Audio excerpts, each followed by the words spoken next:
Po to aš viską nukirpsiu ir pačiam atsiųsiu. Tai sveiki, Matai. Labadiena visiems. Šiandien mes kalbame su Lietuvos Seimo nariu Matu Maldeikiu. Ir mūsų pokalbio tema yra Jungtinių valstijų nacionalinio saugumo strategija. Jinai nėra nauja, jinai buvo paskelbta lapkričio mėnesį, bet pastarųjų savaičių įvykiai ir dėl Venesuelos be jokios abejonės ir taip pat pokalbiai, kas bus su Grenlandija, suteikia ją ypatingo aštrumo. Tai turbūt pirmoji nacionalinio saugumo strategija, kuri būtų aptarinėjama pasaulyje. Visada būdavo, žinai, ten apžvalgininkų teorinis dokumentas, kur visi pasižiūrėdavo ir gyvendavo toliau gyvenimą. Tai pirmoji strategija, kur žmonės iš tikrųjų sėdi, visi aptarinėja, visi turi aistras ir dabar mes esame situacijoje, kur mes esame. Tai čia turbūt vienas iš tų Trumpo pranašumų, kaip sako, su Trumpu tu tai, ką matai, tai tą ir gauni.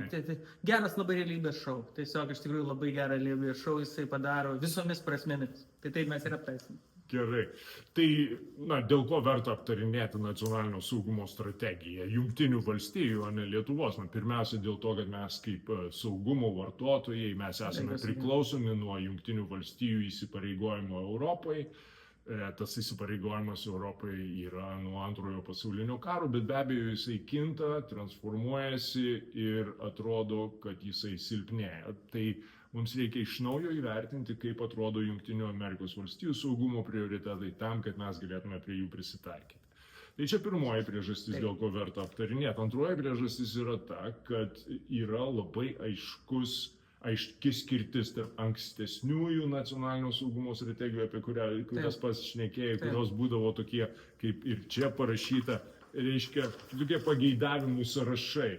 Mes norime būti ir ten, mes norime būti visur, nes mes esame pasaulio supergalybė ir galiausiai tada nebeaišku, kas yra tikrieji prioritetai. Apie viską ir apie nieko, aš tokiais dokumentus vadinu visada. Taip. Tai šitas dokumentas, jis yra viso labo 30 puslapių, jis yra puikiai parašytas, sklandžiai, retoriškai, patraukliai, tai ir labai skiriasi nuo ankstesnių strategijų. Tai verta matyti tuos skirtumus.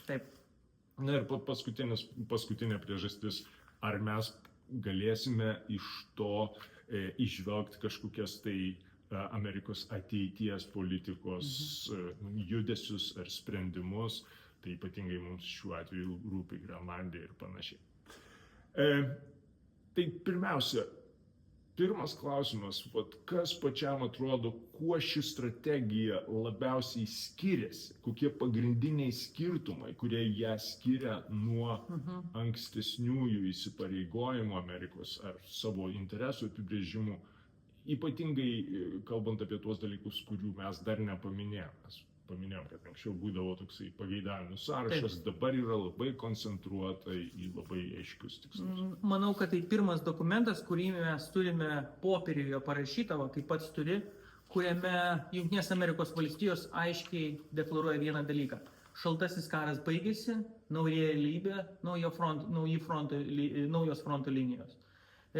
Tas šaltasis karas, kuriuo mes dar gyvenam, mūsų supratimas, kad yra Rusija, ar ne, Rusijos imperija, viena ar kita forma, ar tai Sovietų sąjunga, ar kita forma, yra Jungtinės Amerikos valstijos, yra Europa, kuri su Jungtinėmis Amerikos valstijomis kovoja su Rusija, kažkur turi yra Kinija, šitas pasaulis griuvo. Tai, kas buvo kaltinamas Obama, ankstesni prezidentai, kad yra į Aziją, akis nukreiptus į Aziją, tai visada buvo labai daug retorikos, labai daug kalbų, tam tikri veiksmai, bet niekada neatsispindėjo popieriuje. Visada, jeigu ir būdavo parašyta, kad taip, mes žiūrime į Aziją, mums reikia mažinti ten pajėgumus Europoje, bet tu visada žinojai, kad pajėgumai Europoje tam tikrai liks, nes Jungtinėm Amerikos valstijom reikia balansuoti galę ir Europoje, ar ne, jinai tenais išlieka, daugiau, mažiau, bet išlieka. Tai yra pirmas dokumentas, kuris sako visiškai kitokioje paradigmoje negu mums įprasta. Iš čia atsirado mano įsitikinimu tas šokas visam pasauliu, dėl to, kad pirmą kartą tu matai dokumentą, kuris siūlo naują Jungtinių Amerikos valstijų supratimo, kur yra jų prioritetai paradigma. Ir kalbant jau apie Europos Sąjungą, apie Europą, apie mus, joje artikuliuojama, kad Rusija jinai nebėra grėsmė, jinai nebėra įvardinama grėsmė. Tai yra šaltojo karo mentaliteto, šaltojo karo tos logikos pabaiga, ar ne, prasidėjusi nuo Antro pasaulinio karo. Antro pasaulinio karo pabaigoje dar buvo tikima, kad čia kažką galima sukurti, tada buvo garsusis Kenano laiškas ir prasidėjo Korėjos karas ir prasidėjo šaltasis karas, tai ką mes turime iki Sovietų Sąjungos subyrėjimo.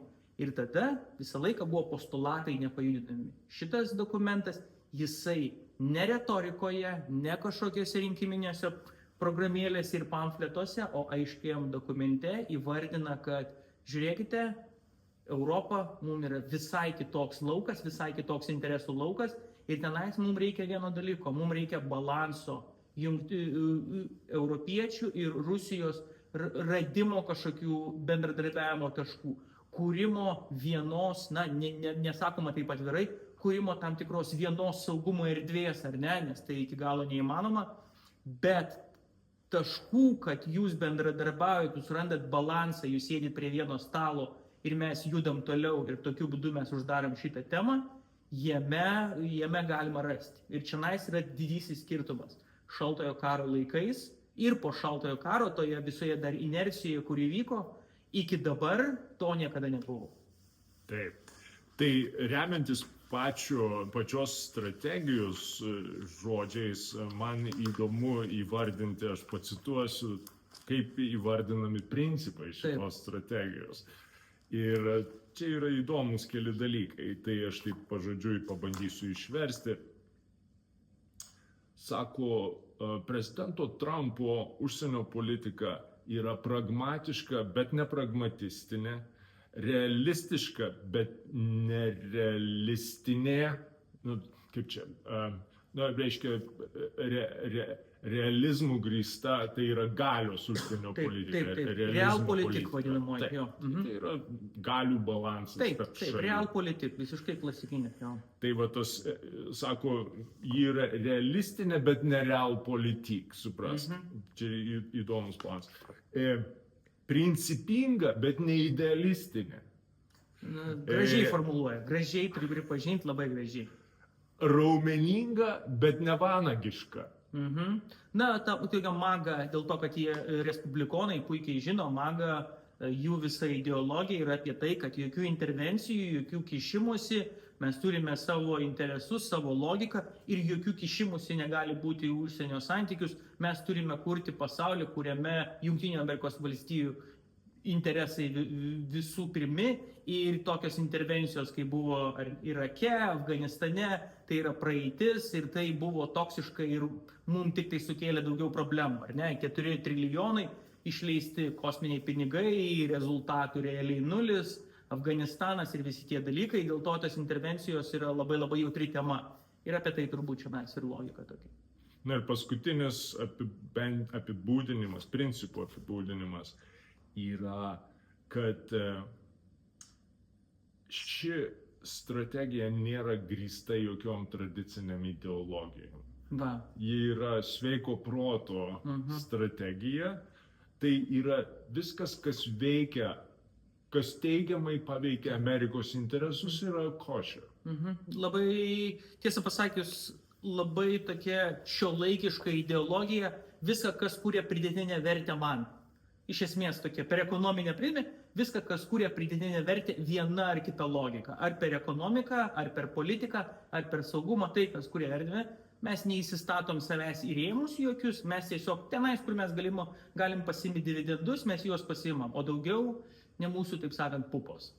Tai ką tas reiškia praktiškai? Praktiškai vienas dalykas, ką tai reiškia, kad Amerika atsisako būti demokratijos eksportuotoja. Ir šioje strategijoje, ypatingai kai kalbama apie artimuosius rytus, ten sakoma, kad mes neprimetinėsim savo gyvenimo būdo šalims, kurios turi kitokią sanklodą, tačiau tai nereiškia, kad mes negalim turėti su jais pragmatinius santykius. Taip, be jokios abejonės. Tai pavyzdžiui, čia yra skirtumas, jeigu mes paimam kokią Saudo Arabiją, ar ne? Trumpo administracijai visiškai tvarko. Normaliai ten kas ten vyksta su moterim, žmogaus teisėm ir kitais visais dalykais. Taip.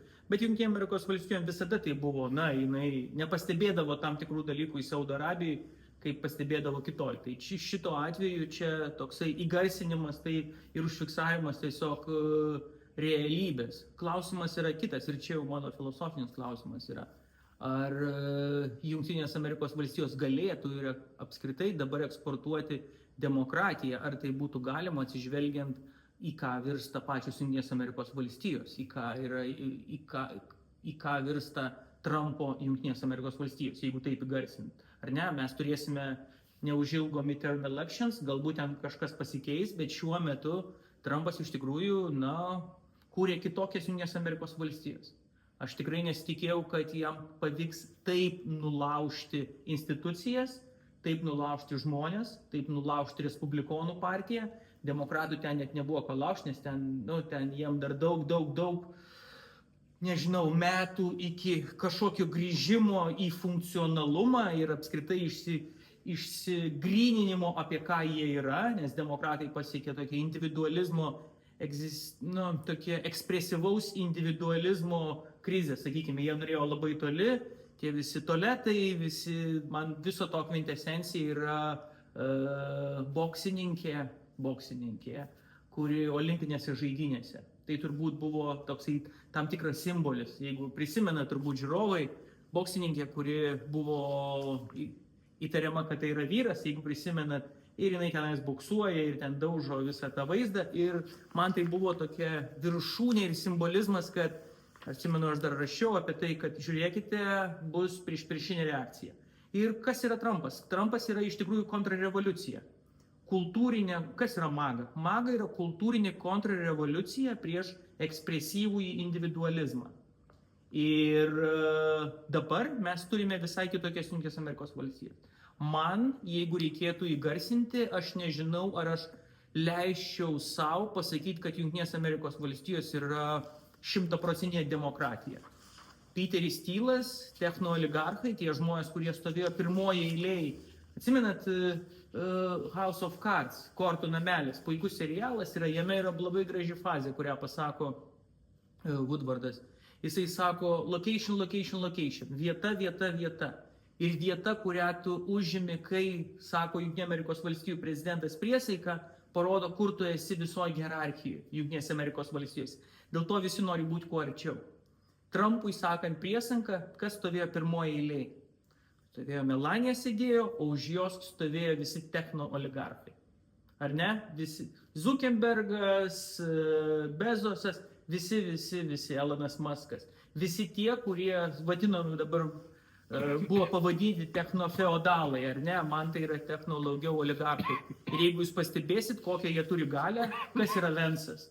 Vensas yra Peterio Thielo užaugintas ir atsiųstas žmogus, ar ne? Ta prasme, jų įtaka Jungtinės Amerikos valstijose dabar yra didesnė, negu galima pagalvoti. Ir Jungtinės Amerikos valstijos man kai kuriomis formomis prie Trumpo labiau pradeda priminti tam tikrą, judėjimą į oligarchinį modelį. Ir tai yra pavojinga visam pasauliu, pavojinga Jungtinėms Amerikos valstijoms visų pirma, mano įsitikinimu, jeigu taip iš tikrųjų yra. Bet tada jau tu negali kalbėti apie kažkokį demokratijos eksportą, kai tu gyveni tokiose sąlygose. Taip. Pats paminėjai ekspresyvų individualizmą. Tai nėra frazė, kuri yra naudojama šioje strategijoje. Aš čia naudoju savo strategiją, šitą frazę naudoju, bandydamas apibūdinti, kas atsitiko per paskutinius kokius 7-8 metus su vakarų civilizacija. Bet įdomu, kaip pačioje strategijoje yra įvardinamas tas atotrukis nuo ankstesnių laikų. Ir čia yra labai įdomi referencija. Iš tikrųjų, ką sako naujoji strategija, tai kad į buvusieji elitai įtraukia Amerikos valstiją į visus neįmanomus karus, berikus karus, kurie neturi galo. Įtraukė Jungtinės Amerikos valstijas į reikalus, kuriuose nėra aiškaus Jungtinių Amerikos valstijų interesų. Ir šitie elitai, jie nėra respublikonai ar demokratai, jie yra tarppartiniai elitai. Deep state'as, kaip Deep įvardintų Trumpas. state'as, arba netgi galima sakyti, nu, tokia mandagi visuomenė, mandagioji. Tu taip traktuotum, manai, taip traktuotum. Aš traktuočiau tai, nu, tiesiog gale tam tikra, kurią turi žmonės, kuriem, na, sakykime, ten Irako kare vieni interesai būtų, Afganistane kiti, tie, kurie įtraukia Jungtinės Amerikos valstijas į vieną ar kitą, na, epizodą, sakykime, karinius ir kitokius, tai ten vis dar yra kažkokie interesai.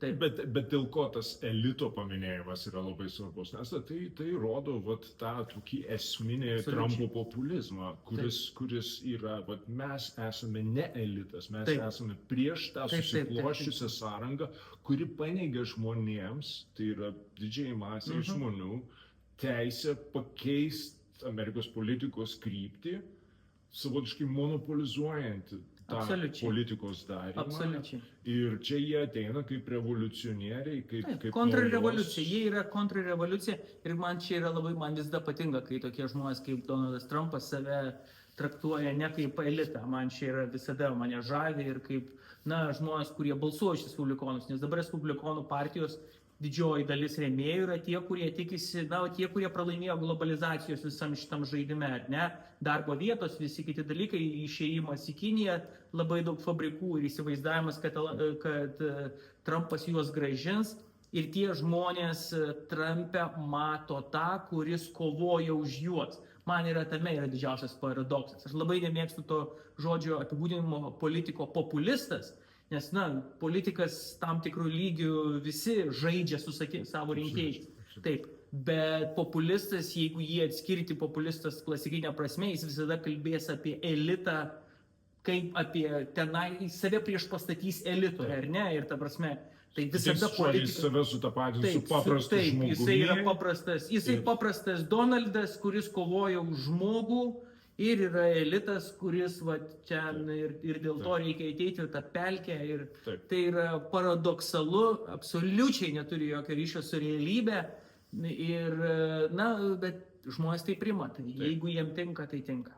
Bet, sakykime, politikos prasme, čia iš tikrųjų yra lūžis. Absoliučiai. Negalim sakyti, kad jie tik tai vaizduoja, kad jie nėra elitas ir, taip sakant, priešina save tiems buvusiems. Iš tikrųjų, pati strategija yra radikaliai skirtinga ir tai aš noriu paliesti kelias vietas. Pirmasis dalykas, kuris tikriausiai mums artimiausias yra, tai kad Lietuvos užsienio politika visą laiką, na ne visą laiką, bet pastarąjį dešimtmetį, sakykime taip, įvardino, kad Lietuvos interesas yra ta vadinama taisyklėmis pagrįsta pasaulio tvarka. Kas yra tos taisyklės, tai yra tarptautinės teisės normos. Ir mes logika tokio lietuviško nacionalinio saugumo supratimo yra, kad tik tai palaikydami tą tarptautinės teisės normas mes galime išlikti šiame pasaulyje, nes priešingų atveju mes esame per maži, per silpni, kad galėtume išlikti pasaulyje, kuriame dominuoja didžiosios galybės ir jų interesai.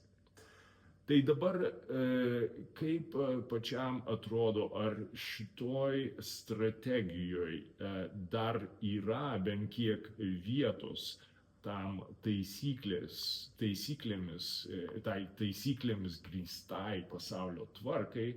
Vienintelė referencija, kurią aš radau šiame dokumente į tą taisyklėmis grindžiamą pasaulio tvarką, tai kalbama apie Kinijos kontekstą ir ten yra sakoma, kad, na, vienas iš pamatinių ir kvailų politinių nuostatų, viena iš pamatinių ir sakykime, nepamatuotų politinių nuostatų Kinijos atžvilgių buvo, kad mes tikėjomės, kad leisdami Kinijai prekiauti, amerikiečiams investuojant Kinijoje, mes tikėjomės, kad jie taps taip vadinamo taisyklėmis grįsto pasaulio žaidėjų. Ir tai neįvyko. Yra aiškiai rašoma. Bet kuriuo atveju, kai yra pridedamas tas taip vadinamas. Tai be jokios Tai yra abejonės. Tu sarkazmas. Taip, tu tiesiog parodai, kad tai buvo iliuzija ir tu joje nežaidži. Tai klausimas, ar mūsų užsienio politika šiuo atveju nėra pagrįsta iliuzijomis. Nes, pasaulio tvarka Lietuva negali pati įgyvendinti tos pasaulio tvarkos. Mes ją galime tik tai palaikyti atskirais atvejais ir tai nuosekliai jos nepalaikome. Jeigu pasižiūrėtume į Lietuvos politiką Izraelio atžvilgiu, tai ten yra labai daug klausimų, kur ten tos vertybės tariamos. Taip, galima pridėti Izraelis, galime ir tai aptarti, bet dabar bendras vaizdas. Tai iš principo, kas yra pasaulio.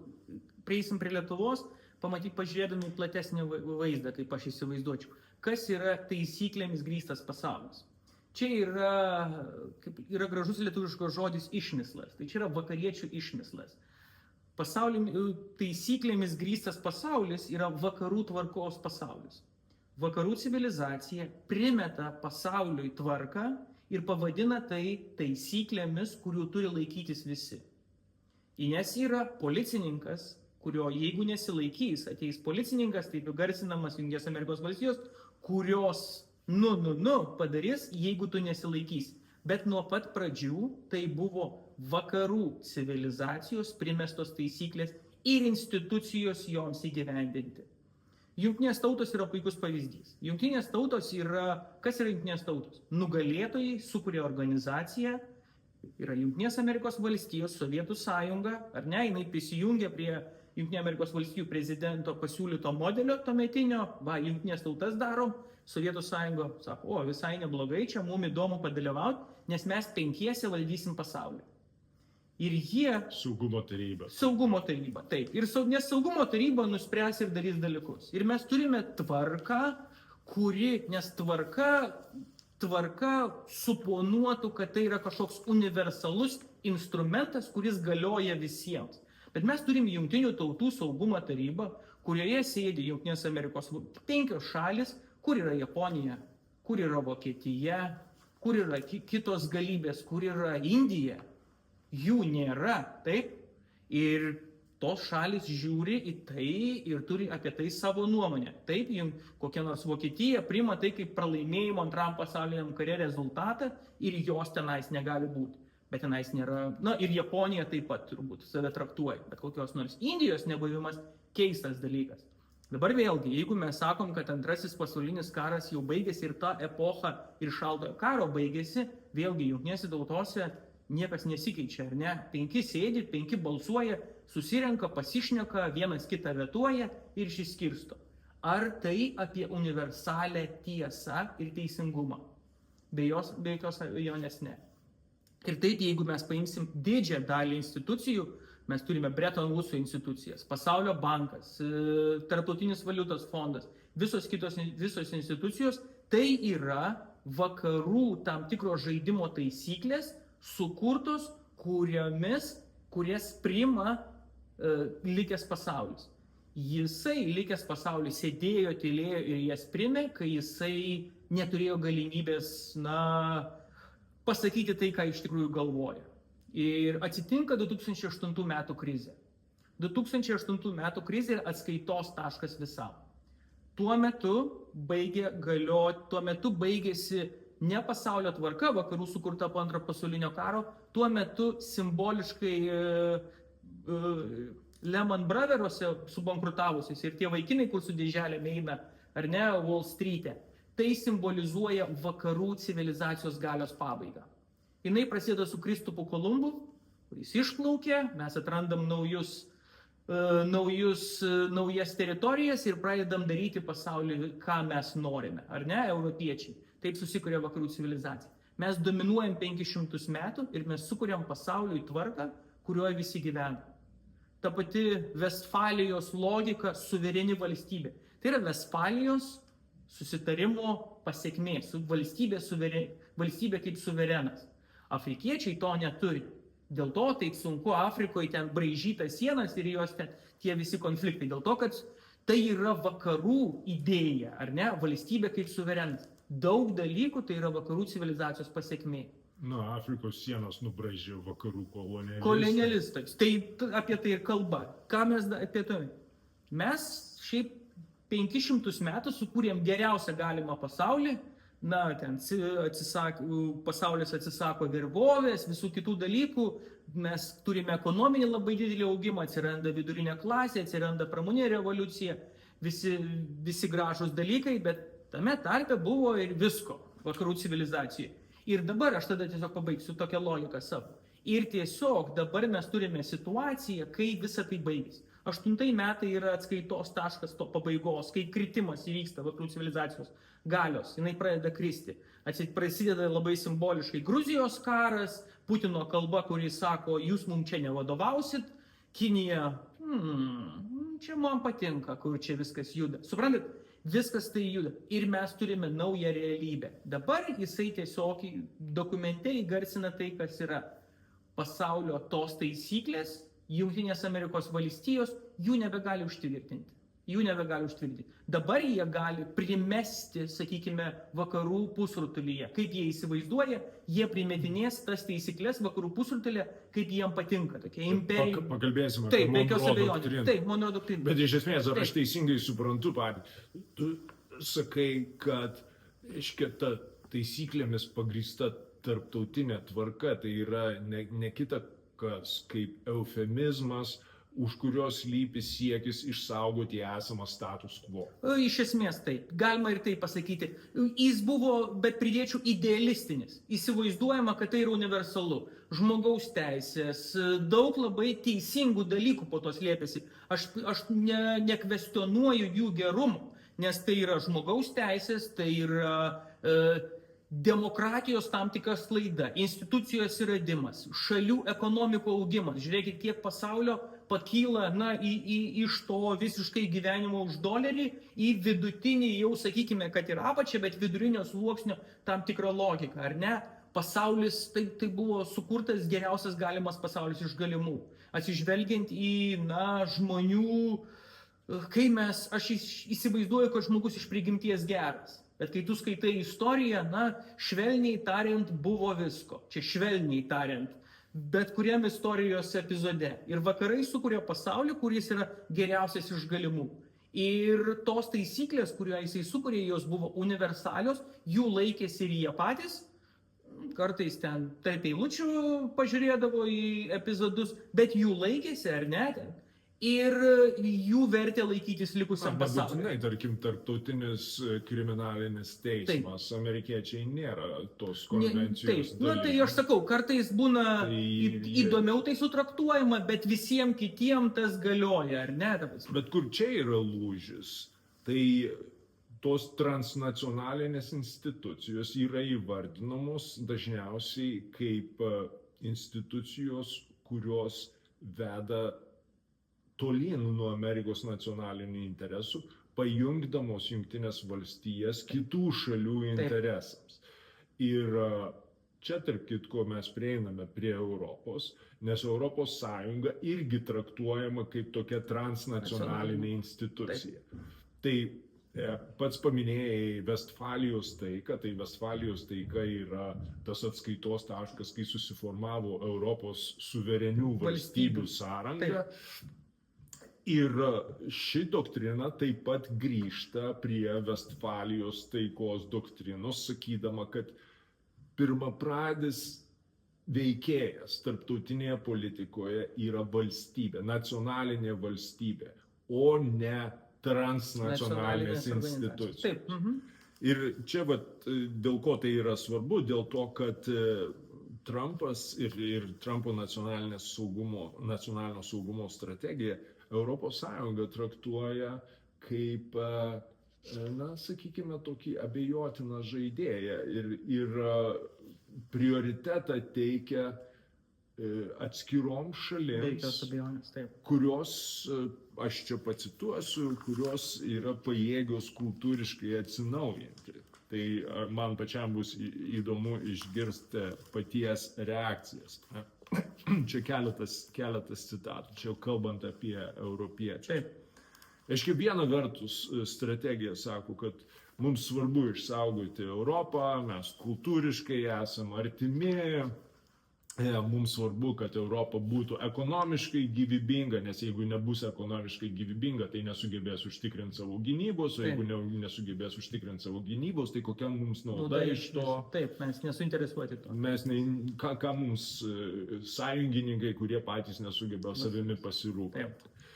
Bet kas yra sakoma apie Europos Sąjungą, ir man įdomu, kaip pats komentuotume šitokį vertinimą.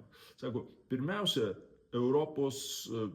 mažėja Europos ekonominė galia, reiškia, 90 metais Europos bendras nacionalinis produktas siekia 25% pasaulio, šiais metais yra tik 14%, tai reiškia 11% per 30 mečius susitraukia. Na, tai nereiškia, kad susitraukia Europos, tai reiškia, kad išaugo visi kiti likę, ta prasme pasaulis. Rytų Azija pagrindė. Taip, ir Jungtinės Amerikos valstijos, ir mes apie tai padiskutuosim, nes čia manipulacija yra labai didelė dolerių. Bet tai gerai, tai šitie skaičiai nėra tiek svarbus. Jie sako, čia tik vienas simptomas ir net ne pagrindinis. Kas yra pagrindinis Europos nuosmukio simptomas anot šitos strategijos? Tai yra, kad Europos šalis leidžia transnacionaliniam institucijom, tokiom kaip Europos Sąjunga, diktuoti reguliacinę darbotvarkę, kuri galiausiai smukdo jų ekonominį augimą ir inovacijas. Ir kas dar svarbiau, jie sako, kad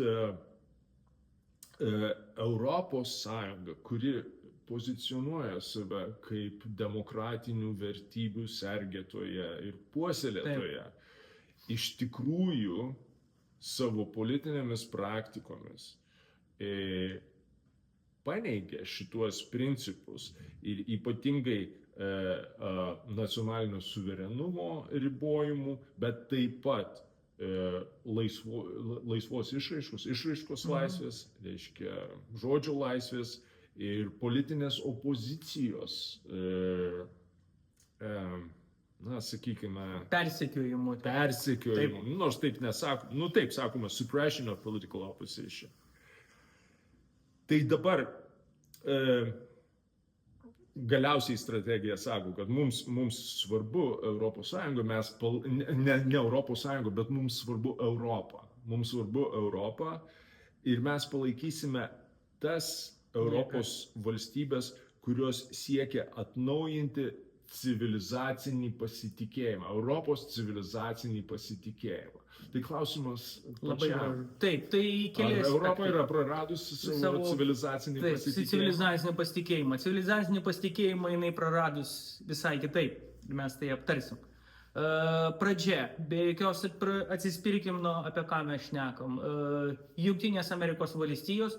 Šitas dokumentas yra jau, kad ir sako, ne realpolitik, bet jame yra labai daug realpolitik. Realpolitik logika remiasi galių logika. Galios ir mokykla realpolitik aiškiai įvardina, kas yra galios. Jungtinės Amerikos valstijos, Rusija ir Kinija.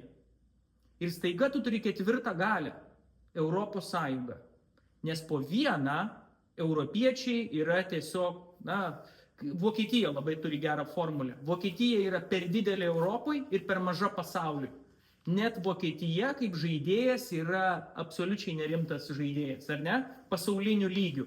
Bet jeigu mes kalbam kaip Europa, kuri funkcionuoja, tai yra galia. Tai yra didžiausia rinka ir visi kiti dalykai. Tai yra galia ir tada tu sėdi prie stalo ir galvoji, ar tau patogiau dalintis tarp 3 ar tarp 4. Lemonui, Danieliui ir visi tie dalykai. Tu nori dalintis tarp 3, o ne tarp 4. Jeigu tu Europos netraktuoji kaip savo, gyvybinio partnerio kovoje su Kinija ir jos vasalė Rusija, tu matai Europą tik taip kaip konkurentę. Ir kaip tu doroji su konkurentė, tu nori sunaikinti instituciją, kuri palaiko juos viename. tu nori turėti klausimą su 27 atskiromis valstybėmis, tokiu būdu spręsdamas konkurencijos klausimą. Na, Rusija tą patį daro. Absoliučiai. Ir čia jų interesai sutampa. Kinijos interesas, jie kalba su kiekviena šalim ir įvedinėja sankcijas kaip Lietuvai, kiekvienai šaliai atskirai, jie kalba su kiekviena šalim atskirai, skaldydami Europą. Jie dar daro kitą judesį, jie sukūrė formatą, kad senoji Europa, naująją Europą vadinama atskyrė nuo senosios, ar ne 17+1. Ir rytų europiečiai jau važiuoja pas Kinijos imperatorių nusileisti atskirai nuo ten vokiečių ar prancūzų, jūs prie kito stalo sėdėsit. Tai čia yra normalus skaldimas, kurį daro kinai, tą stengiasi daryti rusai ir dabar tą stengiasi daryti Jungtinės Amerikos valstijos. Kodėl? Mes turime suprasti, iš kur, ir aš labai noriu, kad žiūrovas suprastų, iš kur kyla ES galia. ES, aš nepabijosiu to žodžio, yra imperija. Imperija, kuri turi vieną instrumentą, kurį ji naudoja per mažai ir kuris šitam dokumente tarp eilučių yra atakuojamas. ES yra didžiausia rinka, turtingiausia rinka pasaulyje. Kinija su visų 1,4 milijardo neprilygsta Europos rinkai. Visi nori būti Mažeikių parduotuvėse, Panevėžio parduotuvėse ir Lisabonos parduotuvėse. Tu turi, jeigu tu nori esi didelis žaidėjas, tu turi būti ES rinkoje. Ar ne? Tu pasieki lygį ir tu nori būti ES rinkoje. Ir kas tada atsitinka? Jeigu tu nori būti ES rinkoje, tu darai vieną dalyką. Tu privalai laikytis ES reglamento. Tam, kad tu laikytumės ES reglamento, tau pradeda ekonomiškai neapsimokėti turėti du atskirus, sakykime, konvejerius. Vieną gaminti likusiam pasauliu, pavyzdžiui, telefoną, iPhone'ą, gaminti vieną su kištuku vienu pasauliui ir kitą telefoną, iPhone'ą, kurie europiečiai pasakė, kad jūsų kištukas turi būti kitoks. Ir staiga iPhone'as susiduria su problema. Ką jam daryti? Ar jam turėti du atskirus fabrikus, vieną pasauliui, kitą Europai, o galbūt geriau tiesiog turėti vieną fabriką ir gaminti su vienu kištuku, kuris tinka europiečiam ir tokiu būdu versti visus likusius naudoti tokį patį kištuką. Suprantat, kur aš einu? ES imperija primeta likusiam pasauliui savo galią per reglamentus. Ir vienas baisiausių dalykų, mes grįžtam prie to paties, nuo ko aš pradėjau.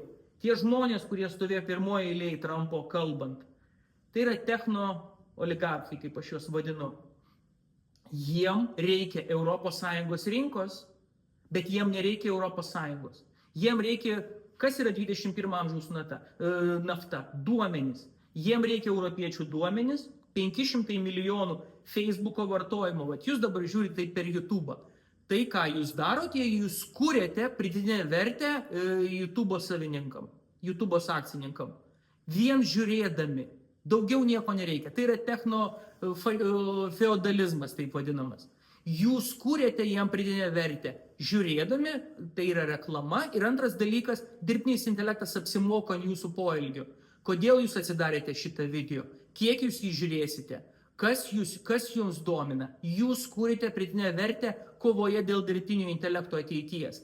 Jūs esate didžiausias turtas, kokį gali turėti didelė įmonė. Ir tam Jungtinių Amerikos valstijų, tiem techno oligarcham reikia vieno dalyko. Jų stabdis yra Europos Sąjunga. Jinai su savo reglamentais, su savo žaidimais, su savo stabdymais, duomenų perdavimo Jungtinėm Amerikos valstijom ir kitiem, supranti mano logiką? Aš suprantu tavo logiką. Jinai atsiranda stabdis ir jie nori tą sugriauti. Tvarkoj, bet ar nėra tiesos tame pasakyme, kad iš tikrųjų tie reglamentai yra tampa tokie be jokios abejonės. Detalūs, kad jie pradeda slopinti augimą. Čia nėra klausimo, be jokios abejonės. Tame yra 100% ir tai reikia spręsti ir tai seniai reikėjo spręsti ir tam mes gal prieisim, ES privalo vykti reformos ir mes turime kitaip daryti dalykus. Bet šiuo atveju atsiprašau, mes turime situaciją, kai Junktinės Amerikos valstijos mato ES kaip savo konkurentą. Ir jie supranta, kad tas konkurentas, kai jis yra apsivienijęs, jis yra pakankamai stiprus ir jisai gali primesti žaidimo taisyklės.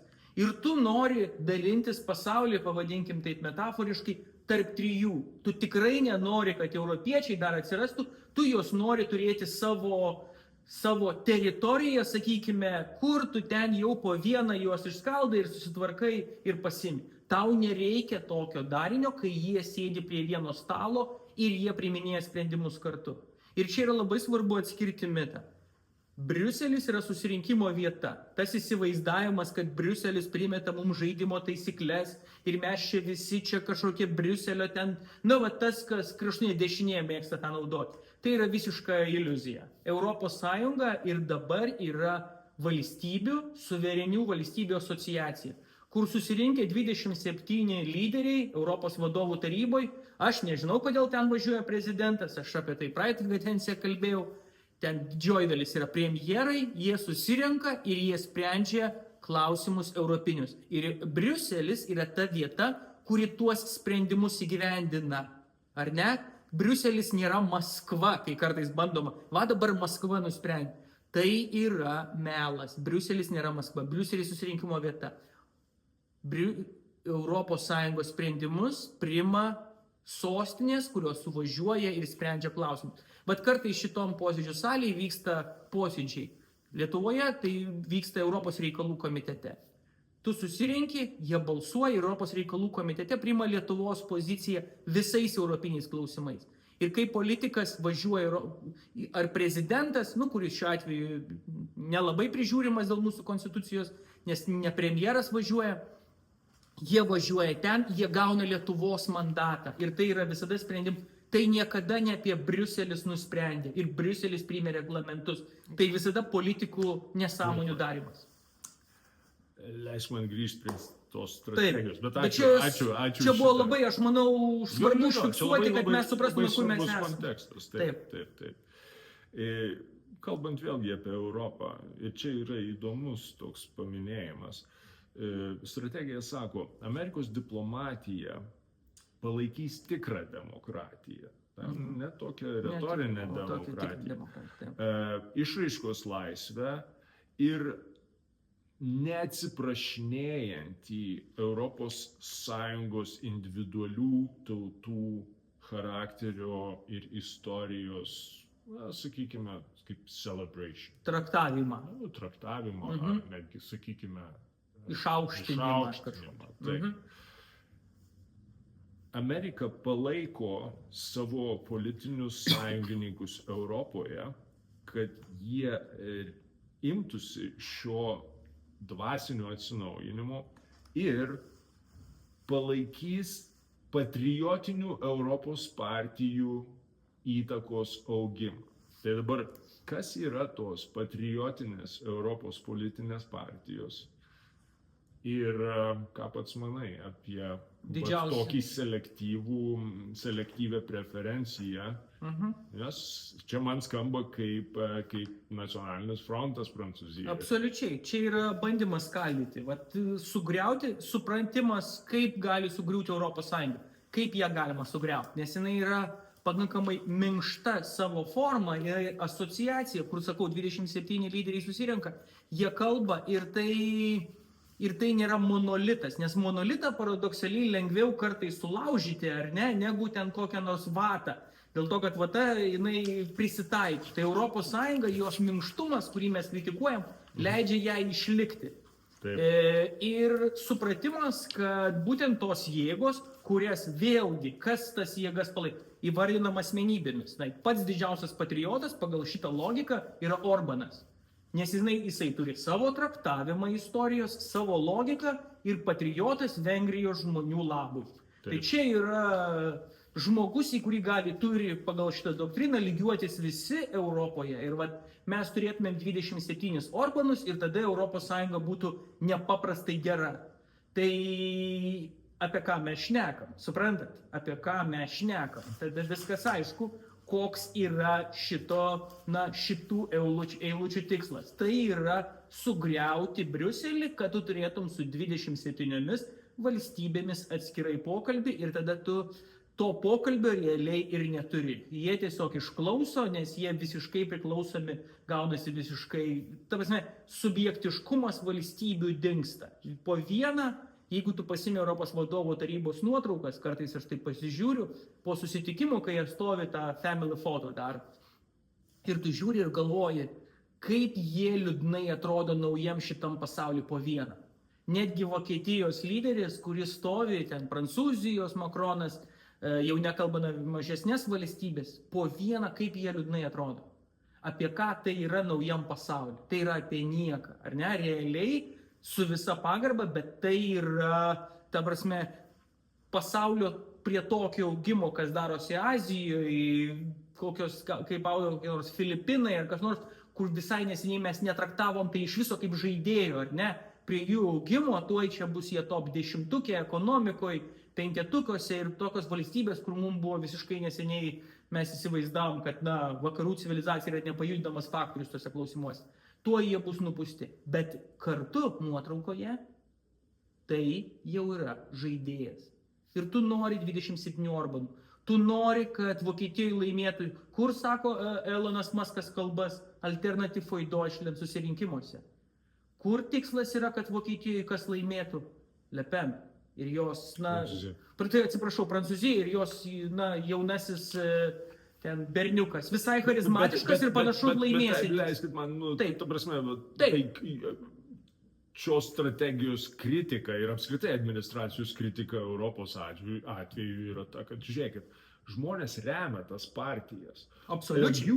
O jūs, gerbėmieji elitai, taip. Jūs norite paneigti jiems politinę teisę turėti savo atstovus valdžioje. Labai teisingas pasakymas. Su šituo atveju taip, su šituo sutinku, čia jau klausimas mums patiems. Čia jau klausimas vadinamosiom centristiniam partijom, kodėl. Kodėl Le Pen yra populiariausia, kodėl Alternative für Deutschland yra populiariausia, kodėl, Orbanas ten yra kitas dalykas, ten yra paimtos institucijos, kodėl Žemaitaitis, tai yra klausimas, kurį aš visada keliu ir tai yra klausimas centristiniam partijom. Nes politiko buvimas vieno ar kito, politikas, jisai atstovauja kažkam, jisai neatsiranda iš kosmoso, jis nenuleistas. Tai klausimas be jokių klausimų yra. Bet sakyti, kad dėl to, kad susidaro viena ar kita koalicija, kad tai paminamas demokratinis žodis, aš irgi negalėčiau. Ar aš galiu pasakyti, kad Vokietija tai, kad sudarė dabar socialdemokratai ir krikščionys demokratai koaliciją, tai paneigė demokratiją, o tai ką jie turėjo daryti? Tai jeigu jie būtų, krikščionys demokratai būtų sudarę su Alternative für Deutschland, tai jau būtų demokratijos išraiška, ar ne? O kitu atveju ne. Tai kai ta jėga laimės daugumą, jinai sudarys 100% ir jinai bus valdančioji. Ir puikus pavyzdys yra Didžioji Britanija, tiesą pasakius. Puikus pavyzdys. Reforma, aš esu įsitikinęs, sekančiais metais nuplaus. Ir tai bus... Reikia paaiškinti keliais žodžiais, kas yra reforma. Reforma. Tai yra Reform partija, tai yra Faradžas, kuris labai tikėtina kitais metais, dabar turėsim savivaldos rinkimus, o kitais metais turėsime parlamento rinkimus Didžioji Britanijoje.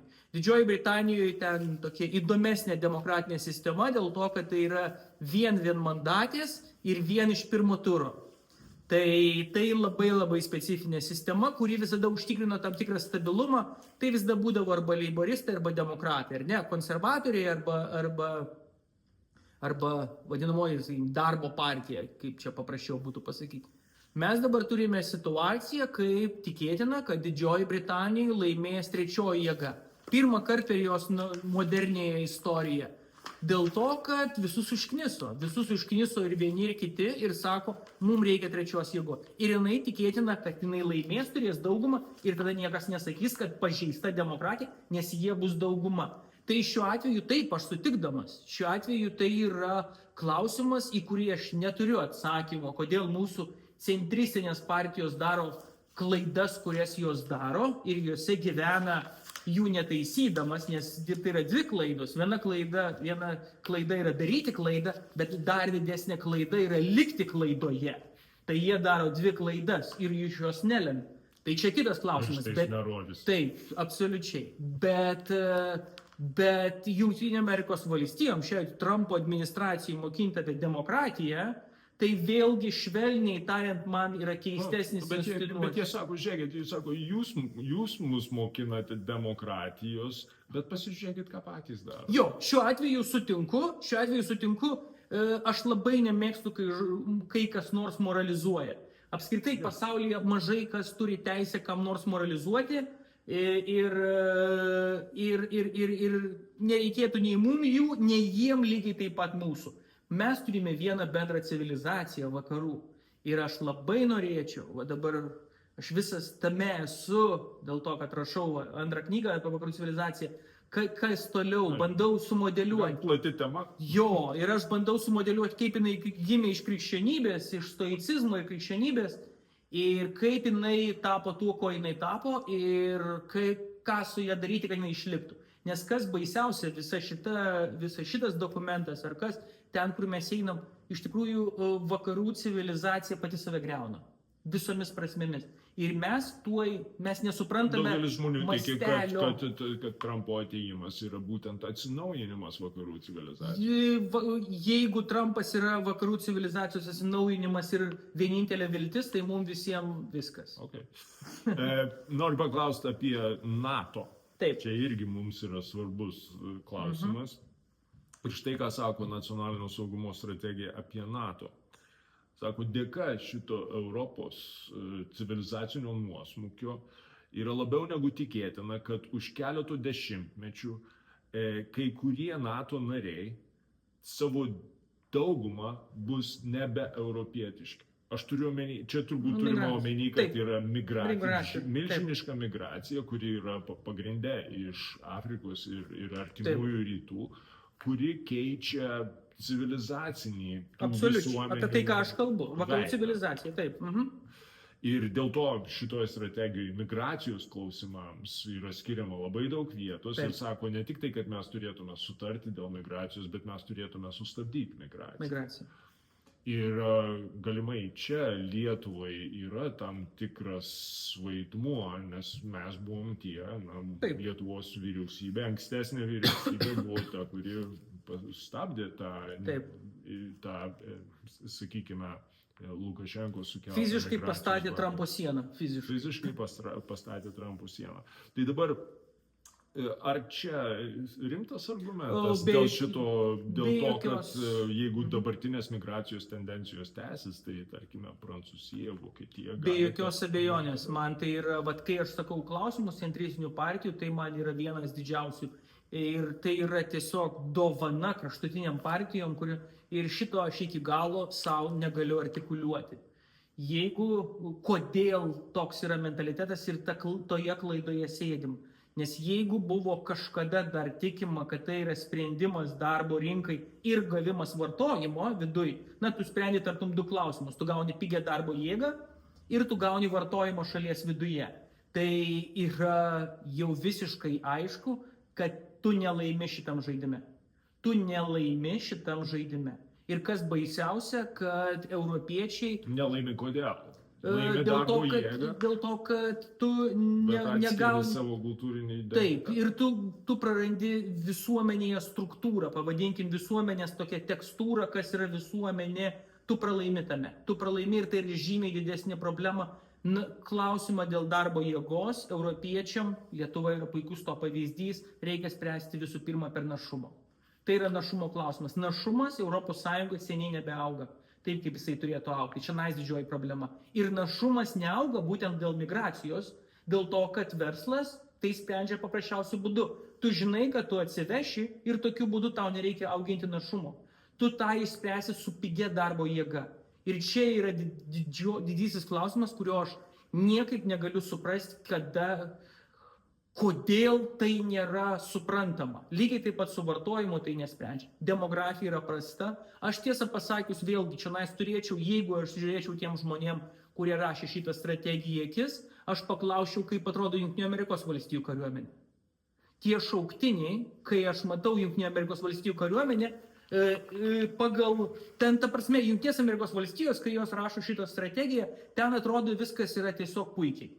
Tiesiog puikiai. Aš nesu tuo įsitikinęs, švelniai tariant, kad Junktinėse Amerikos valstijose netgi su Trumpo politika, su migracija ir panašiais dalykais viskas yra puikiai, kad taip, jie gali turėti ir labai teisingų priekaištų Vokietijai, Prancūzijai, kurios tiesiog grybą pjauna, realiai pjauna grybą ir iš to neišlenda, bet Junktinės Amerikos valstijos irgi yra prasileidus šitoje temoje smarkiai. Na taip, tai dėl to jie sako, kad sako, mes turime užtikrinti savo sienų apsaugą. Tai čia aš suverenios valstybės. Čia yra tas dalykas, dėl ko aš visiškai sutinku su Trumpu, čia yra visiškai logiška ir tai čia yra tenais, kuris visiškai absoliučiai teisus ir vakariečiam ir mum priekaištai yra absoliučiai čionais teisūs. Dėl to, kad sprendimas atvežimo pigios darbo jėgos tai yra mitas. Ir kas dar blogiausia šitoje situacijoje, mes turim, pavyzdžiui, vieną gerą pavyzdį. Ne mitas, bet trumpalaikiškas sprendimo būdas, nepaisant ilgalaikių pasiekmių. Įsivaizduojant, kad tai kažkokį sprendimą. Aš, matot, ilgai galvojau, kas yra geras pavyzdys, kur yra migracijos geras pavyzdys. Na, Junktinės Amerikos valstijos tam tikrą formą, bet tenais visi, kas atvažiuodavo ankstesnėse kartose, visi labai greitai tapdavo tie amerikiečiais, sakykime, ar ne, tokiais protestantais, darbuotojais siekiančiais Amerikos svajonės, iš esmės. Protestantais lietuviai niekuomet netapdavo, bet tapdavo aš apie mentalitetą, aš turiu apie mentalitetą, protestantiškas mentalitetas. Kas atsitiko dabar, tai neatsitinka. Vienintelė šalis, kurią aš visai neseniai lankiau, žiūrėjau ir aš nustebau, kad aš radau pirmą kartą pavyzdį, kai tai tartum veikia, nes migracija, mano įsitikimu, tiesiog neveikia iš principo, ar ne? Na, atvažiavimas ir praskėdimas. Tai yra Jungtiniai Arabų Emiratai. Ten apie 2 milijonai yra piliečių Jungtinių Arabų Emiratų ir apie 8 milijonus migrantų. Vienam piliečiui Jungtinėse Arabų Emiratuose tenka nuo 1 iki 5 migrantų. Kad mes įsivaizduodami kosminiai skaičiai ir tuo pačiu metu tai yra suvaldoma. Ir aš klausiau, kaip jūs tai padarot? Kodėl jūs tai padarot? Kaip tai veikia, ar ne? Kaip tai veikia apskritai? Mes kalbam net 15%, 20% ir mums jau atrodo, o pas jūs yra 1:5. Ir jie sako vieną dalyką paprastą, kuris mane labai nustebino. Sako, visų pirma, mes neįsileidžiam pas save, tai yra tai, ką mes leidžiam. Jūs, europiečiai, padarėt klaidą nuo pat pradžių. Jūs primetė sprendimą įsileisti musulmonų brolyje. Į Europą, čia mano tokia, tebūnie tai konspiracijos teorija, į Europą atvažiuoja šalis, kuriuose labai yra iš šalių, kurios turi labai stiprią musulmonų brolijos įtaką. Tai yra ideologija super antivakarietiška, nekenčiančia vakarų. Paradoksas. Jie važiuoja į vakarus, nekęsdami jų. Ir tai labai, mes matom pavyzdį. Kitose šalyse tiesiog to nėra daroma. Čia yra dar antras klausimas, kodėl tai vyksta, kodėl musulmonų brolyje į Europą važiuoja. Na, ta prasme, čia daug klausimų apie tai, bet... Taip. Bet mes grįžkime prie strategijos ir grįžkime prie pačios pradžios, nes mes nukrypome į Europą, kas yra natūralu, nes mums arčiau namų. Be jokios abejonės. Bet pati strategija prasideda nuo Monroe doktrinos ir Trumpo priedėlio prie šitos Monroe doktrinos. Tai Monroe doktrina, kaip žinia, yra 19 amžiaus pradžioje suformuluota nuostata, kad Europos šalys nesikiš į vakarų pusrutulio, tai yra Amerikos žemyno, Amerikos pietų ir šiaurės reikalus, o mainais amerikiečiai nesikiš į Europos reikalus. Bet tai buvo doktrina, kuri buvo suformuluota tais laikais, kai Amerika neturėjo jokios karinės galios. Ir tai buvo... Kelis laivukus turėjo tokius. Kelis laivukus, bet neturėjo nei industrinės bazės, kad galėtų įgyvendinti šitą doktriną. Tačiau ta doktrina evoliucionavo ir dabar jinai yra vėl strategijos širdis. Tai aš skaitydamas apie tą Monroe doktrinos pritaikymą šioje strategijoje galvoju apie Grenlandiją. Ar Grenlandija yra vakarų pusrutulio dalimi ir ar Trumpas skaitydamas šios strategijos postulatus, galvoja, kad Grenlandija taip pat yra tos Amerikos įtakos zonos, kurioje jie nori užtikrinti savo dominavimą dalis. Be jokios abejonės, Grenlandija vakarų pusrutulio ir kas svarbiausia, Grenlandijos atveju, Grenlandija yra Šiaurės ašigalio dalis. Čia yra pagrindinis Arkties dalis, čia yra pagrindinis klausimas. Tai nėra apie saugojimus Rusijos ar Kinijos. Šiuo metu Grenlandija yra kariuomenė, bazės Amerikos. Ir Danija sako, jeigu jums reikia, atvežkite daugiau. Viena bazė. Bet jūs sako, darykite ką nors. 200 karių. Taip, anksčiau buvo 15 000, patys amerikiečiai iš ten išėjo, nes tiesiog neįdomu. Dabar jie sako, kad tai yra Rusija, Kinija. Danai sako, žiūrėkit, statykit kiek reikia, vežkit technikos kiek reikia, darykite ką tik tai norite, bet suvereną palikite mum. Saugokitės, jeigu jūs įsivaizduojat, kad čia puls rusai, kinai, darykite ką norite. Ne tame esmė. Tai kaip atrodo, kas yra esmė? Esmė yra labai paprasta. Iš pradžių apie Monroe doktriną, kaip aš įsivaizduoju. Kai buvo po Monroe doktrinos, buvo Antrasis pasaulinis karas. Ir po Antrojo pasaulinio karo Monroe doktrina niekur nedingo. Monroe doktrina tiesiog persikėlė į visą pasaulį. Visas pasaulis tapo Jungtinių Amerikos valstijų interesų zona. Taip kaip anksčiau buvo vakarų pusrutulis. Dabar mes turime situaciją, kai Jungtinių Amerikos valstijų vėlgi ta galia. Sakai visas pasaulis, tai turėkime omeny, kad po Antrojo pasaulinio karo buvo dviejų supergalybių prieš. Bet mes kalbam ten Japoniją, mes kalbam Europą, Japoniją, pietų. Tai žodžiais peržengė vakarų. Taip, vakarų pusrutulį, jinai nuėjo į pietų pusrutulį. Ir tenais irgi darė tai, kas yra apibrėžta Monroe doktrinoje, ar ne? Ta pati Europa, jeigu apie NATO kalbant. Kas yra NATO? Visi pamiršta NATO pirmo generalinio sekretoriaus žodžius. NATO yra sukurta tam, kad laikytų europiečius amerikiečius Rusus out, o vokiečius down. Tai yra realiai tam tikra, kitais žodžiais, Monroe doktrina, ar ne? Ir tai yra klausimas vėl, kai sako dabar, kodėl europiečiai tokie čia nemoka kariauti ir nepasiruošę.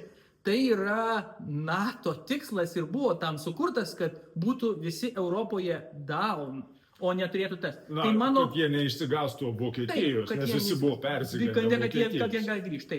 Tai vat ką aš noriu pasakyti. Mes turime pusrutulį, kuriame Jungtinės Amerikos valstijos nueina. Dabar Jungtinės Amerikos valstijos gali įtraukiantis, kitų augant, jie vėl grįžta prie tos pačios logikos, ar ne?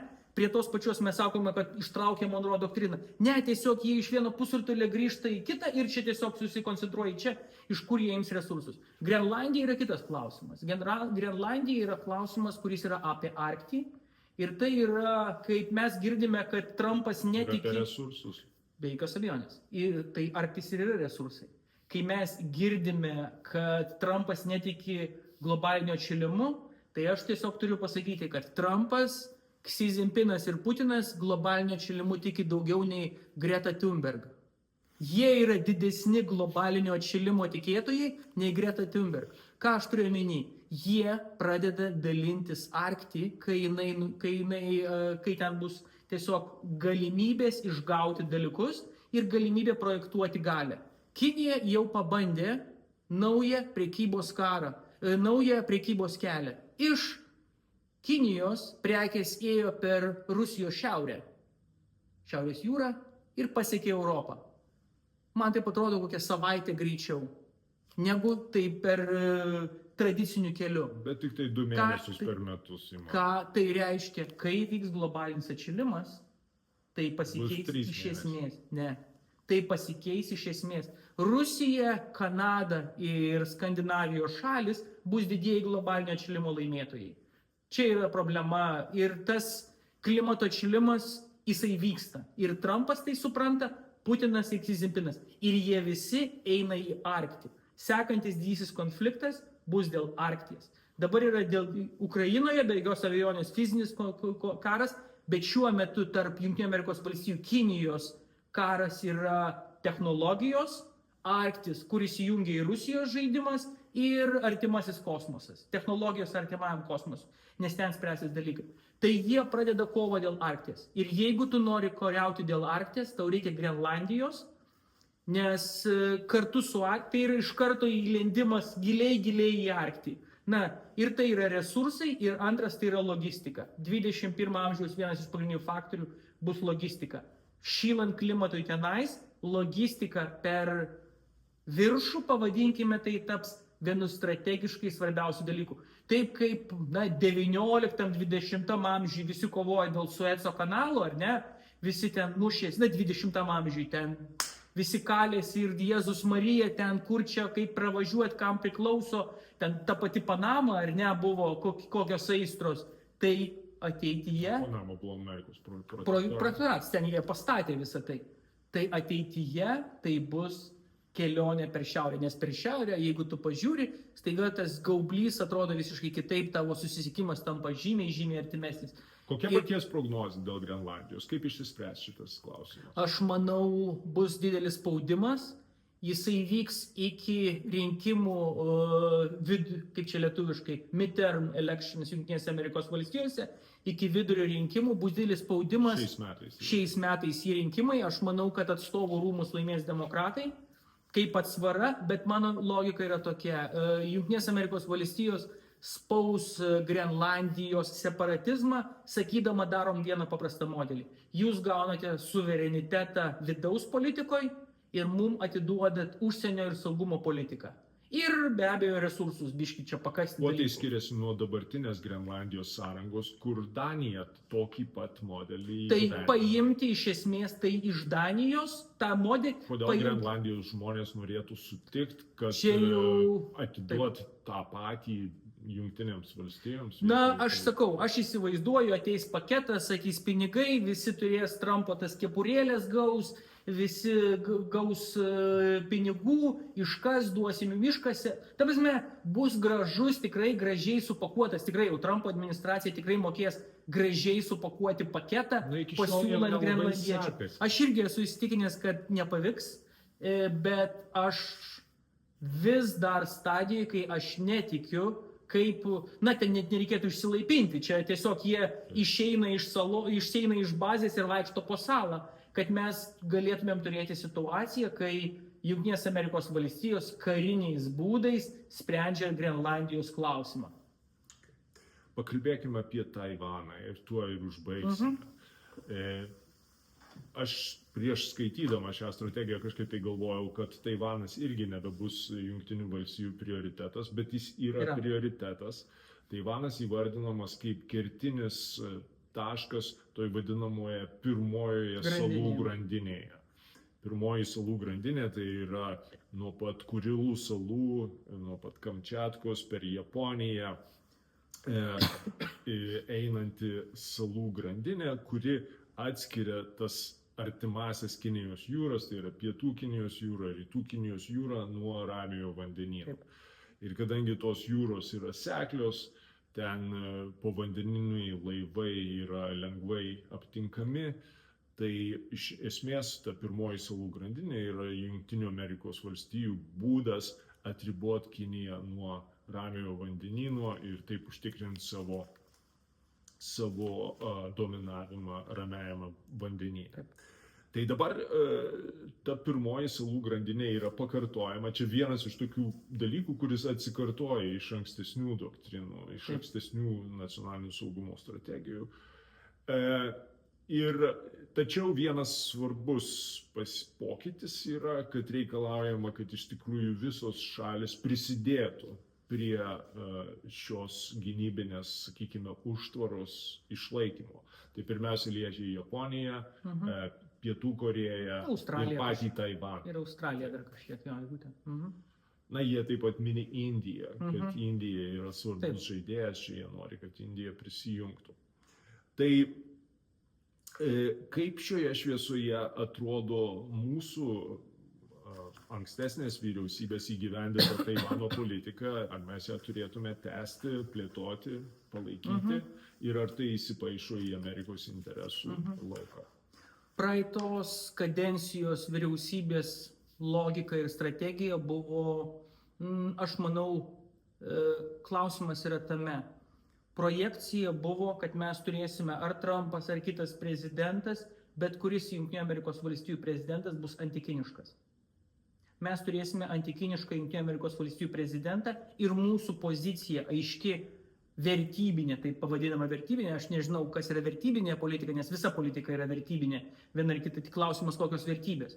Tai kad ta pozicija dėl Taivano, jinai Jungtinėse Amerikos valstijose ir Vašingtone mums duos daug dividendų, nes mes būsime šalis, kuris sakys, žiūrėkit, mes suprantam jūsų godas dėl Kinijos, mes jas traktuojame, aiškiai artikuliuojame ir mes tikimės, kad jūs suprasite mūsų godas dėl mūsų kaiminystėje, tokios vieno didelio kaimyno išprotėjus, kelių kaimynų išprotėjus. Kad mes esame panašioje situacijoje kad mes taip, kaip Taivanas, tik tai, kad čionais irgi yra didelis žaidėjas išprotėjęs, revanšistinis žaidėjas. Problema visoje šitoj logikoje, taip, Trumpas atėjo, jisai antikiniškas, bet jisai pralaimi Kinijai. Jisai pralaimi Kinijai, jis užleidinėja ir pralaiminėja Kinijai.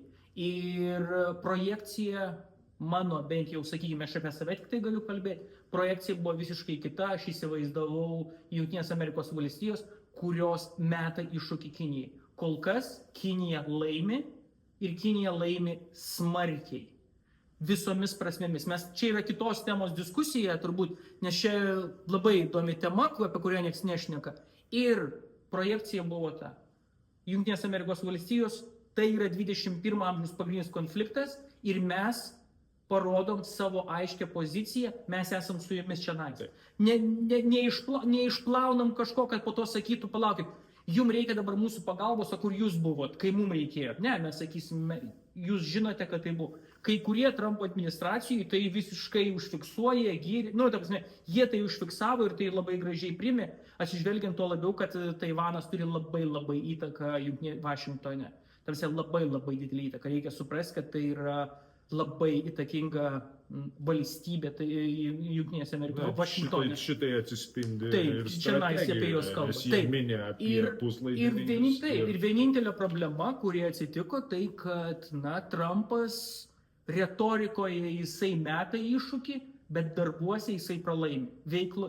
Kas vyksta ir čionais tada pralaimi kuria prasme? Ta prasme, kai kiniečiai ištraukė tų retųjų metalų kortą. Taip, jie ištraukė kitą, jie ištraukė, kad mes įsivaizduotumėm šiais 25 metais, nepaisant ekonominės krizės, baisios ekonominės krizės šalies viduje, Kinijoje, nepaisant muitų karų, Kinija 25 metais eksporto perviršis bus trilijonas. Bet nebūtinai Jungtinės Amerikos valstijos. Ne, aš kalbu apie pasaulį. Taip. Jie ima pasaulį. Jie su pasauliu žaidžia go. Pasaulis net ne šachmatai žaidžia, jie žaidžia šaškiam. Čia su ta pačia Kinija ir Rusija. Tuo tarpu Kinija su pasauliu žaidžia go. O go yra žymiai sudėtingesnis žaidimas netgi už šachmatus. Nes tai nėra ten tokio atviro, juoda balta, tu eini ir užiminėjai tam tikras kvadračiukus. Tu užiminėjai erdves. Ir tu darai situaciją, kai varžovas tiesiog nebeturi kito ėjimo. Tu turi pasiekti situaciją, kai tiesiog tu varžovą apipini, ne kaip voras, to voratinkliu. Ir Kinija dabar pramonėje, po to vėliau politikoje, jie apipininėja pasaulį. Labai sėkmingai. Ne tik Jungtinės Amerikos valstijos, jie apipina likusi pasaulį. Ir staiga pasaulis atsikels vieną dieną po 10-15 metų ir mes su jumis sakysim, kodėl visi pramiegojo. Kaip atsitiko, kad mes, atsimenat, COVID pradžioje, kai nieks neturėjo kaukių ir visi sakė, iš Kinijos galim kaukių.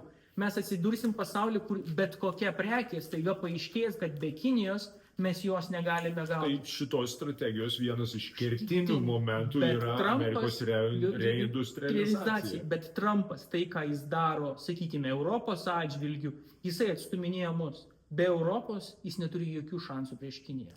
Netgi dabartinėse gerose pozicijose, kai tu dar gali spręsti Kinijos klausimą, nes vėliau tai bus per vėlu. Ir jisai vietoj to, kad mus imtų ir sakytų, žiūrėkit, sprendžiam Ukrainos klausimą, bet už tai jūs mums padedat Kinijos klausimą. Kinija iš Europos von, už tai mes jums Ukrainą padedam. ar kas nors Europoje daug būtų priešininkų, įsivaizduojat, koks tai būtų modelis. Vietoj to jis nustuminėja ir netgi aš, turbūt labiausiai antikiniškas Lietuvos politikas, suprantu, kad Europai anksčiau ir vėliau reikės balansuoti tai, kas vyksta Jungtinėse Amerikos valstijose, su prie stalo sėdant su Kinija. Ir čia yra pats baisiausias dalykas. Paskutinis klausimas, Matai. Ir čia labai bendras klausimas. Kaip Lietuva turėtų kalibruoti savo užsienio politiką šios naujos nacionalinės strategijos šviesoje? Lietuva turi laikytis aiškios vienos pozicijos. Pats baisiausias dalykas politikoje, kai aš matau, kai politikas kažkas atsitiko ir jis jau ten. Kažkas ten jau sušvilpė ir jis jau ten. Ten tas ir jis jau ten. Ir taip šokinėja. Čia yra pats baisiausia. Tokių gudručių istorijoje jie greičiausia, taip sakant, pabaigė savo pasirodymą. Deklaratyviai mes esame pasaulio tvarkos, kuri grįsta taisyklėmis. Tai vat aš noriu, kad mes aiškiai artikuliuoti, mes turime sakyti, taip, mes turime išlaikyti, kiek tai be yra pritemta ta pasaulio, tai, nes mes su jumis va čia su pačiu labai daug aptarėm, kaip tai yra sukurta, kaip tai yra labai daug deklaratyvų, bet tai yra mūsų nacionalinis interesas. Mūsų nacionalinis. Mes turime žiūrėti aiškiai artikuliuojamą poziciją, kad žiūrėkite, yra valstybių suverenitetas, mes jo laikymės. Yra Maduro, tai, kad Maduro šiuo metu bus teisiamas, yra puiku. Tai, kad Jungtinės Amerikos valstijos atėjo į suverenę valstybę ir ten pagrobė žmogų, kas iš tikrųjų yra nieko daugiau, kas atsitiko Venezuelai, tai buvo dvaro perversmas. Tai buvo tiesiog sudalyvavo dvaro perversme. Su išorės pagalba. Taip, tai yra dvaro, taip, jie sudalyvavo dvaro perversme, su išorė, jie tiesiog atliko dvaro perversmo tam tikrų tai nebuvo vykdytojų. suverenumo pažeidimas. Tai vat mano aspektas. Ir mes Jungtinėm Amerikos valstijom galim sakyti, kad taip, kad Maduro sėdi kalėjime yra puiku, tai, kaip tai buvo atlikta ir kad jūs sudalyvavo dvaro perversmą, mes dėja negalime sutikti. Tai, ką jūs planuojate ar norėtumėte daryti Danijai, ne, mes negalim sutikti. Ir tada nesvarbu, kokia bus administracija. Supranti, va čia yra tas prisirišimas. Ateis tas, tai mums dabar čia reikia taip. Ne, jeigu mes turėsime aiškę savo nacionaliniais interesais grįstą logiką, kokia be bus administracija, jie tada gerbs. Jie supras, su kokia šalimi jie turi reikalą. Šita šalis turi savo poziciją, kai kada sutinka, kai kada nesutinka, bet jinai turi poziciją, kuri grįsta į jos nacionaliniais interesais.